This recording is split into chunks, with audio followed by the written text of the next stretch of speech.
Hello there guys, it's me Unstable Voltage and welcome back to episode 3 of Crusader Kings 2. We still have this mission to sacrifice a virgin. I don't even have enough dark power to capture anybody at the moment. Been struggling to actually find somebody who is a virgin. Unfortunately, you can't actually do it by searching for it because I don't think virgin is a tag. It is not. Potentially we could find a nun. The only nun that we've actually got in our court is our... because she's celibate. But just because she's celibate, it doesn't mean she hasn't ever had relations in the past. There are some nuns within the... well, within the world. But some of them are out of diplomatic reach. In fact, many of them are out of diplomatic reach. You're a court physician somewhere in Germany. Could we attempt to abduct you? We could actually attempt to abduct you if we had enough... let's keep our eye on you. Let's mark you as a character of special interest. And wait until we have enough dark power and attempt to abduct you. It might work. In the meantime, we are going to introduce our heir to the realm. So you have invited your vassals to partake in the formal introduction of your heir, Egfrith. He will have to exchange many pleasantries and act in a very formal way, something that might be tiresome for someone as young as him. However, you have full confidence that he will not disappoint you. I'm sure he will, though. It's usually the way things work. So, do we have anybody else that we... Petty Kingdom of Huis is already a tributary here. Bishop Elmund of Crowland is a renowned, godly and learned vassal of yours. After having introduced himself to Egfrith, Elmund approaches you with an offer. Elmund is willing to spend some time teaching Egfrith some of the more intricate parts of the Bible in exchange for a favour. So we could gain 1 learning, and we would gain piety... or we could lose piety. I'm not too bothered about the piety. I'm a devil worshipper anyway, and I don't want to owe somebody a favour. Let's have a quick look and see who else we could get. Surrey and Sussex, we could both try and get in for a cheeky little war here. You only have a non-aggression patch because of your spouse, so we could go and declare war on you. As Egfrith introduces himself to Bishop Elmund of Crowland, he not only accidentally spills a beverage on Elmund's shoes, but also manages to insult all of Elmund's ancestors. Oh well, that is a big shame. So let's go down here to Surrey, and we are going to... We can't declare a war on you. Why is that? Because we don't have a valid CB. So how can we have a CB to make you a tributary? Is it only other duchies that we can make tributaries? While having a pleasant conversation, you are suddenly interrupted by an infernal ruckus. Upon further investigation, it seems as if Egfrith has gotten into a fight with a child of one of the visiting vassals. You tear the 2 children apart, but it is obvious that Egfrith and Beorthweld, Bjornathason, will not be friends after this encounter. They become bitter rivals. Well, that's fine. We don't care about that. Sussex, can we declare a war on you? I can make you a tributary, apparently. Sure, let's go ahead and declare a war there. We will, of course, want to call in all of our buddies, because why wouldn't we? We've got even more now. And let's make sure we raise our... let's raise the vassal levies, actually. And we'll give our own troops a little bit of time to recover. You will honour. You will honour. You will honour. So many troops on the screen, sometimes clicking the buttons doesn't work. Mayor Afe Siege of Nottingham is a renowned fighter and tactician. Having offered to introduce himself to Egfrith, F Siege approaches you with an offer. He's willing to spend time teaching him how to fight in exchange for a favour. I'd actually like him to gain martial, so I don't mind owing the favour. Also, while we have a lot of money, let's go ahead and build some buildings in our own holdings. Building a keep is useful for levy size and garrison size, but also getting them nice and early. Getting the... where is it? It's the castle town. We've already got the castle town. Let's go ahead and get the castle walls. Does give us more levy size and a little bit of tax income. Do you know what? No, we'll get the keep first. Get the keep. And what about Northampton? Can we get the keep down here? You don't even have the castle town. So we'll go ahead and get the castle town for some extra tax income. That's fine. So we're getting all of our armies together. Well, I say all of our armies. We probably won't need to. It looks like our vassals are doing a good enough job of getting this done for us. So we've got a significant number of men there. All of our vassals' armies, of course. And let's just go and march straight into Sussex. We don't particularly need to do much else. People of Thrake have progressed beyond our own technological level, so it's a 33% chance that, well, we'll basically gain 50 tech points in one of the 3 techs. And it was in cultural advances, okay? Nothing we can spend on yet. The last of your vassals has left, and Egfrith looks relieved. He's obviously exhausted from all of the formalities, but having been introduced like this will hopefully serve him well in the future. So he gains some monthly prestige and some positive vassal opinion. So if we were to die right now, that is who we would be playing as, and we're basically working on building him up to make sure that he is a better ruler. Perhaps the glass is fuller than I believed it to be. Actually lose the trait Cynical. That's a bit of a shame. But, oh, you're going to go and try and siege down my bishopric in Kent now, are you? Well, let's not be having any of that. We're already 75% war score in this particular war. There is a cap. You can't get more than a certain percentage of war score, which I think it is actually 75%. If we go and look here, war score, go away. Yeah, 75% from the Battle of St. Paul's, 20.02, and then a 26.77. War score from battles is limited to 75% for attackers. So we've basically got to siege some stuff out now anyway. I don't think he even has an army anymore.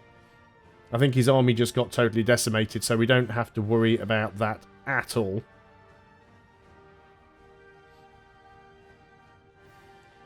But we just have to wait for the siege. I'm actually going to pop the game up to a higher speed while we're just waiting for sieges to complete. There's not really an awful lot else going on. Got a child that lacks an education focus. It is a daughter. Let's go ahead and give her... let's make her sort of intrigue. We have... Oh, see, I was running too fast. I didn't get a chance to click on that message. That's the downside. There are certain events where the game doesn't pause, which is quite annoying. We can designate a regent. We've also got some more commanders that we could get. Let's go ahead and make sure that we do have our commanders filled in. Preferably not people who are on our council, which is quite a few of them actually. You don't like me. Let's make you a commander because you might get killed. Always a good way of doing it. Now then, is there anybody that I could throw out a couple of honorary titles to, just to make them like me a little bit more? You can't give honorary titles to non-adults. There's a mayor that doesn't like me quite as much as he should. Let's go ahead and award you an honorary title. And we can go and make you the... cupbearer gives you a salary. Let's go ahead and make you master of the horse. Anybody else that we should probably bribe a little bit? I guess we could give you a title. I mean, we don't necessarily want to, but anything that makes you like me a little bit more is worth it. Now, why do you hate me so much? Is it just because you're in prison? Yeah, you're imprisoned. So if you weren't imprisoned, you might actually like me. Let's go ahead and just ransom you out of prison. Now, he will be upset again then because he's not actually on the council. But we've already proved that having him on the council is quite dangerous. Let's just go ahead and check that again. So yeah, he's not in prison now. He's now on -32 because he wants a seat on the council. Now, what were your particular skills? Because I don't recall. You are a good steward. You are a good steward. It's just unfortunate that you kind of screwed me over. He's also a malcontent, which is the problem. He's only a slightly better steward. It actually doesn't matter that he's a malcontent, though, because currently the council have no power, so we'll go and put him into a position. So we've got the White Stag. This is one of the events from having the hunting focus. Lately you have heard persistent rumours from peasants and travellers in the wilds that a strange, mythical beast has been sighted in your realm. It's the White Stag, powerful and elusive. The common folk claim it comes from another world, and the hunter who claims it will be imbued with divine power. Basically, it depends on what area of the world you're in. So, sort of around Europe, it is a stag. If you're up in Scandinavia, it's a white bear. If you're down in sort of Africa, it is, I believe, a lion. And I think there's some other options as well. But we must send people to find it. How are we doing on this siege? Siege is done. We are at 100% there. So before we deal with this pop-up, let's go and offer peace, enforce our demands, and we have ourselves another tributary. Get our vassals' levies back. My liege, my mission... So this is my my Chancellor. My mission to Lindsay has so far been a success. During my visit to the court of Earl Alfrith of Lindsay, I seem to have managed to make him understand what a benevolent and peaceful ruler you really are, and he sends his regards.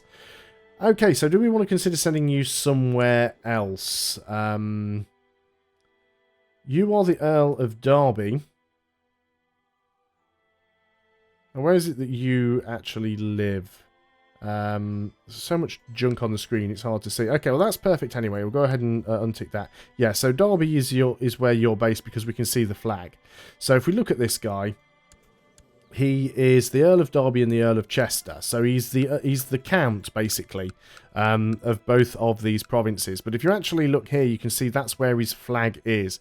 So even though he's technically currently in Leicester collecting taxes, if I want to improve relations with him, I want to be improving relations here in Derby because this is his home. So we're going to go ahead and move our Chancellor to improve relations and pop him down there in Derby. I also like that you now get a pop-up informing you of when you have idle council members. Let's go ahead and dismiss the vassal levies. So we've had the vassal levies raised for a while now, so we are getting some negative opinion from that. It will go away. My brother in darkness, Ostrigal, was passing by and decided to pay me a surprise visit. He's in a lewd mood and thought we might stage an impromptu orgy in honour of the devil. What a lovely idea, I'll wear my bishop's mitre. So we'll go ahead and do that. Where am I? Oh yes, the orgy. 3 days of wicked debaucheries conducted by a propriete dwarf from hell. The drugs, the copulation, the succubus with the hypnotic flute, the ritual murder. Was it real? All I know is that Augustil sure knows how to throw a party. But most of all, my compliments to the chef. We gain 100 dark power. We also gain the trait Cannibal, which gives us +3 martial but -10 general opinion. Gives us some reduced combat skill. That's an interesting thing to get. Okay, we'll go ahead. Last time I did that on the stream, I got a very, very negative thing that made me weak and frail. Though my last act of worship has been some time ago, I can still sense an inhuman touch upon my soul whenever I think about what I did. I have become a changed man. We gain the trait Deceitful. Okay, fair enough. Now, one thing we do have is we have enough power to try and abduct this woman, who is apparently a nun and is also celibate. So she could be a virgin. It's hard to tell. Let's try and abduct her anyway. Now we've got some dark power in the bank. So we've put the word out amongst them. And remember, Lucifer's Zone is a sort of global society. So we can try and snatch people from anywhere. Good news, my lord. We've received credible reports of a recent sighting of the great white stag in the county of Chester. Saddle my horse. We'll never find it because we never do. But we shall try. Building in Northampton has finished. My fellows in Lucifer's Zone have informed me that Adeline plans to travel the realm incognito for a lark. It's always the same text. It'd be nice if they actually changed it from time to time, varied it up a little bit. We've actually managed to snatch her. Fantastic. Let's go for the sacrifice to Satan. This one is slightly different, though. There are some variations on these ones that I've noticed. As Adeline is bound to the altar, she appears to be mumbling prayers through her gag. She's sweating profusely, either due to the heat from the nearby pyres or from fear. Her holy vestments hang in tatters, already exposing her chest. As the appointed hour draws near, the chanting of your brethren builds to a crescendo until finally it is time. Plunge the knife into her chest. There we go. We gain 200 dark power because to complete the mission, sacrifice a virgin successful. There we go. So now that mission is done, and we now have 336 dark power. Now, once dark power gets to a certain amount, we can spend that dark power to do things. At Abjura, we can't really do anything. And I haven't actually showed you guys what you can do at the higher ranks in Lucifer's Zone. I couldn't show that in the first video because we weren't a member of them. However, if we become a conjurer, we have the ability to summon a familiar. Basically, that allows us to summon a pet, a dog, a cat, a raven, or a wolf, I believe, that give you various different stats. We also have the power of Tainted Touch, which we can use on our vassals to basically give them bad health or a disease. So we can essentially attempt to make one of our vassals ill. And then we have Demonic Possession, which basically allows us to possess one of our vassals, courtiers or rivals, and it will make them fanatically loyal. At least that's the idea. Then we move up to a priest. Gives us the power of dark divorce, where basically you can just sort of get rid of your wife. Dark healing, which allows you to heal yourself for dark power. And you can also invite disciples of Satan. It enables the decision to invite one of Lucifer's own to join your court. And then finally, you've got the High Priest, which allows you to absorb life force, enables you to click on the portraits of your children in an attempt to steal their life force in exchange for dark power. And also unholy impregnation. Click on the portrait of a female follower of Satan, so it has to be a follower of Satan, in order to summon a demon who can father an unholy child. This can be used on yourself or others if they are on a mission target. Excellent. Lower ranking members are very likely to agree to your diplomatic requests. So this is another thing as well. Once you sort of reach that, is other people that are in Lucifer's own will have like an unwavering loyalty to you as well. We've gathered our followers and our hunting dogs, and we've saddled our horse and prepared our weapons. We are ready to go and set out to hunt the great white stag. An epic hunt it shall be.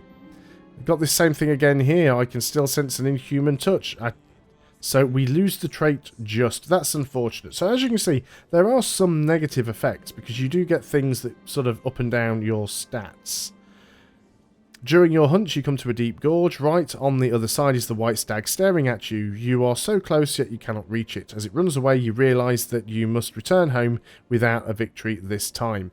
I can say that now I know this is my purpose in life and gain the hunter trait, which will give me a positive +1 martial. Let's be known as the hunter. So the hunter there gives us actually... We get +1 martial for the event, but the hunter lifestyle trait gives us +2 martial and +1 diplomacy and pursuit. So it's a nice thing to have. Do we have anyone else that we could go and attempt to make into a tributary? There's still Surrey down there. Why couldn't I declare war on Surrey? I don't understand why I don't have a CB to declare war on you, when I had the CBs against all of the others. What about York over here? You are liege to Northumbria. So yeah, you're a pretty big petty kingdom. I don't really want to mess around with that. I mean, we've probably got the numbers. We really need to start picking on Wales. One child, that's an education focus. Again, let's go ahead and give you stewardship education, which is what we usually try and aim for with the women. Truces are expiring. Can we declare a war against any of the Welsh? Probably not, no. Hunting dog needs proper training. I will train him personally. What I would like to do is move my Chancellor and try and fabricate a claim on one of these provinces. Try and grab some of Wales if we can. Mission to Rome's been a success. Finally, our chaplain has managed to increase the Pope's opinion of us. Always nice that the Pope is liking the devil worshippers. Let's go ahead. Let's just have a quick look here and see how our court likes us. Obviously, we lose a little bit for being a cannibal. That doesn't help. You are the Earl of Lindsay. Did we already give you an honorary title? Let's make you the High Almoner. So that'll give you a little bit more. We gain the trait Diligent. Nice. Diligent's a really nice trait to have, because it basically gives you +1 to everything. So that's really good. Duosia, the wife of Chief Sampo of Savo, has been spending a few days in Leicester. It has been a very nice experience meeting her. Maybe our peoples are not that different after all. It's just a non-aggression pact. Who is Chief Sampo? I don't know who you are, so I'm not signing any pact. Let's go ahead and get our 4.5% yearly to fabricate a claim. Let's try and fabricate some claims in Wales. We might be able to. More credible reports of a sighting of the Great White Stag, this time in Bedford. Let's go ahead and give it chase. Righteous imprisonment of our wife. Try to imprison our queen. 75% chance of success. Why can we arrest her, though? Throwing characters in prison can be convenient, but will give you a reputation that you are a tyrant. If we actually look at our intrigue here... Also, we've got this threats option. Unknown plots. There, she's actually plotting. She wants to kill me. Does she really? So the question is, why does she want to kill me? Do I have anybody else? Because we don't have a lover. Do we still have... We don't have any relations at all with that messenger, do we? Don't even know what happened to her. Is she even in my court? No, she's in somebody else's court. Why do you dislike me? Well, we can have her arrested. Let's just first of all make sure that we don't have auto-end plots on. Because we don't want her... We don't want to arrest her just as she ends the plot. Let's go ahead and imprison her then. 75% chance. There we go. She's in my dungeon. Now, we could sacrifice her. Now, remember, sacrificing doesn't make you a tyrant because you're not publicly executing. They just sort of go missing without a trace. I wonder if it's possible if we could get a divorce. Probably not. recruit the Pope for Satan. That would be interesting. Yeah, we don't actually have 100 piety. In fact, we only have 9 piety, so we can't request a divorce. We could just go ahead and kill the wife off, which is not a terrible idea. Again, recruiting to Satan, sacrificing to Satan does have its own problems, of course.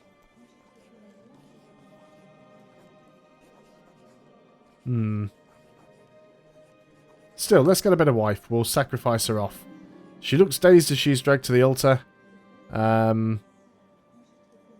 Yep, it's the same one we've had before. It'll only give us 10 dark power, but she is now dead, which means we can get ourselves a new wife. Let's go ahead and do that before we end the video. Ideally, we'd like to aim for somebody who is of relatively noble birth. Can't really find anybody there. We've got a 10-year-old here. They're a little bit on the young side. Let's see if we've got somebody who has good diplomacy. You're 21. You have a stutter. You're an intricate web weaver. I guess your stats aren't terribly bad across the board. We will lose some prestige, which is unfortunate, but we will have a new wife, or at least we should do if all works out. And hopefully this one won't want to kill us. We can take some gold, or we'll get some of the prestige back. We will have that. Fantastic. Anyway, I am going to pause the game there, because we've gone over my usual 20-minute mark. Thanks a lot for watching, guys. Hope you are still enjoying Crusader Kings 2 with the Monks and Mystics DLC. I will see you on the next video, and until then, goodbye for now.